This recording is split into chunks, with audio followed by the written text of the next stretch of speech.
മമ്മൂട്ടിക്കെതിരായ സംഘപരിവാറിന്റെ സൈബർ ആക്രമണത്തിനെതിരെ മന്ത്രി വി ശിവൻകുട്ടി. മമ്മൂട്ടിക്കൊപ്പമുള്ള ചിത്രം പങ്കുവച്ചുകൊണ്ടാണ് മന്ത്രി താരത്തിന് പിന്തുണയറിയിച്ചത്.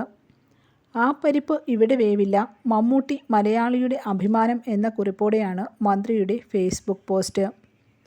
പുഴു, ഉണ്ട എന്നീ ചിത്രങ്ങളുടെ തിരക്കഥാകൃത്തായ ഹർഷിദിനെയും മമ്മൂട്ടിയെയും ചേർത്ത് വച്ചാണ് സംഘപരിവാർ ആക്രമണം. മമ്മൂട്ടിയെ ഇസ്ലാമിസ്റ്റായി ചിത്രീകരിച്ചുകൊണ്ട് നിരവധി പോസ്റ്റുകളാണ് സംഘപരിവാർ പ്രൊഫൈലുകൾ സോഷ്യൽ മീഡിയയിലൂടെ പങ്കുവയ്ക്കുന്നത്. ഇതിനെതിരെ രൂക്ഷ വിമർശനമാണ് ഉയരുന്നത്. മമ്മൂട്ടിയെ വർഗീയവൽക്കരിച്ച് സൈബർ സംഖ്യകൾ നടത്തുന്ന പ്രചരണങ്ങൾക്ക് മറുപടി നൽകുകയാണ് സോഷ്യൽ മീഡിയ. സംഘപരിവാറിൻ്റെ ഈ ശ്രമങ്ങൾ മമ്മൂട്ടിയുടെ ഉടൻ പുറത്തിറങ്ങാനിരിക്കുന്ന ടർബോ എന്ന ചിത്രത്തിൻ്റെ വിജയത്തിലാകും പ്രതിഫലിക്കുക. ഇസ്ലാമായ മമ്മൂട്ടി പുഴു പോലെ ഒരു ചിത്രത്തിൽ അഭിനയിച്ചതിലെ അമർഷമാണ് പലരും തീർക്കുന്നതെന്നും അഭിപ്രായമുണ്ട്. News desk press Malayalam. ഈ അക്ഷയ തൃതീയയിൽ ആഭരണങ്ങൾ രാജകുമാരിയിൽ നിന്നും.